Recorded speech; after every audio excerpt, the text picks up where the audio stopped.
the implementation of inversions. Okay, we have inversion 1, inversion 2, and inversion 3. That's what we know. Okay, for example, D inversion 1, and this would be D inversion 2, D inversion 2, and this would be D inversion 3.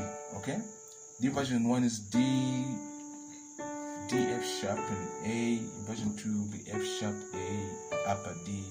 Then the inversion 3 will be A, upper D, upper F sharp, like that, something like that. So you know the inversions, how they move. One of the importance of the inversion is that they help you to move across up and down the piano roll. So I can do something like this.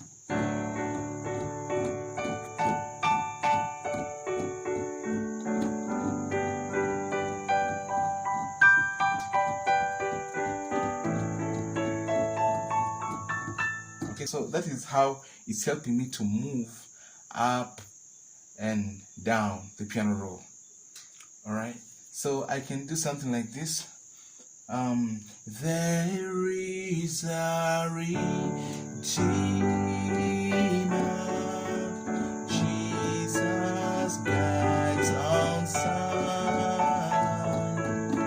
precious Lamb of God, Messiah, Holy One.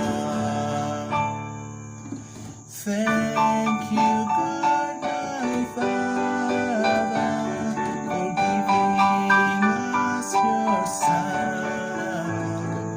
and live here in your Spirit till the work on earth is done.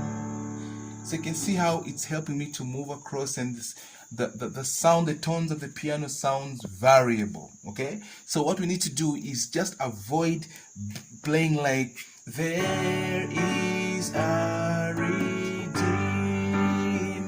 When you're playing like that, you need to be doing like that if there is someone singing. But if you're playing an instrumental of the piano, you're going to have to move across up and down the piano roll. Okay, what I was doing, I was just showing you the how far you can implement the inversions. Okay, but I can just simplify it like this. There is a Redeemer, Jesus God's own Son,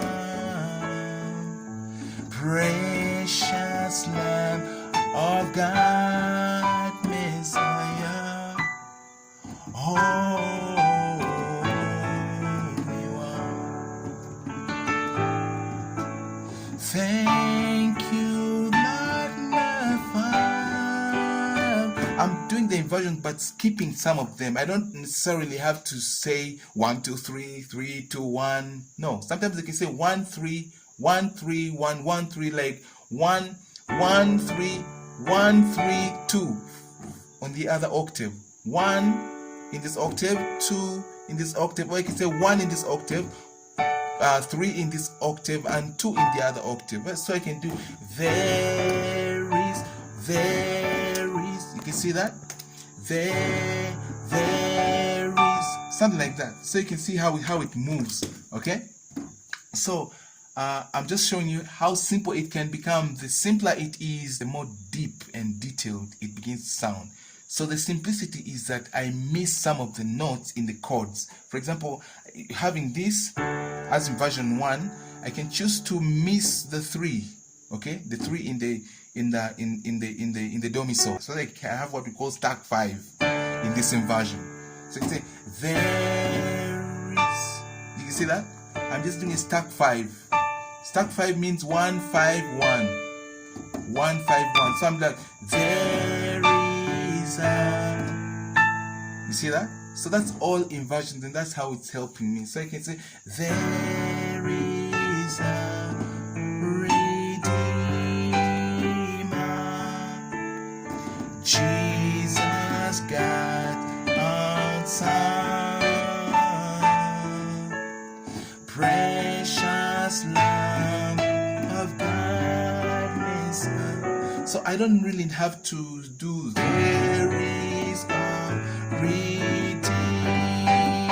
That becomes becomes too much, I'm trying to implement all the inversions, okay? But with the singing and the playing, it can become way too much and destructive.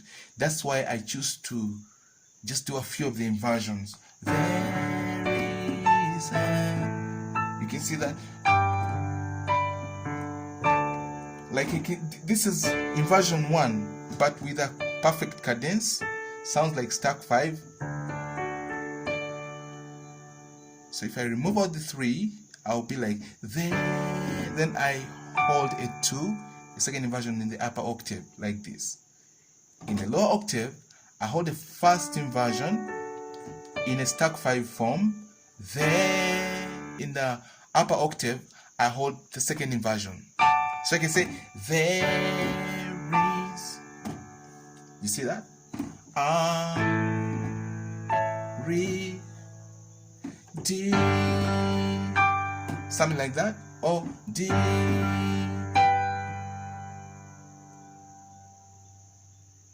So with that, I can come up with something like there is no redeemer, Jesus' blood on Son, precious Lamb of God, Messiah, Holy One, something like that. Okay, so I first want you to grab D. The first exercise that you need to do, grab D, all right, and play the inversions through the primary triad. Okay.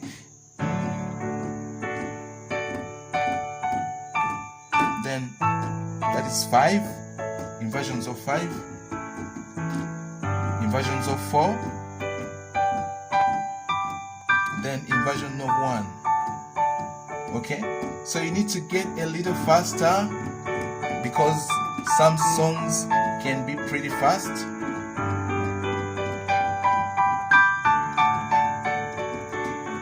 Don't miss the chord progression. Be very careful. If you do not have access to a band, I have created audio tracks with a complete band of instruments for your practical exercises.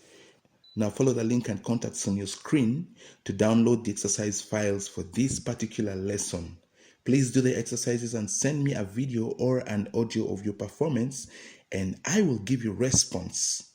Thank you. This is Javis MC.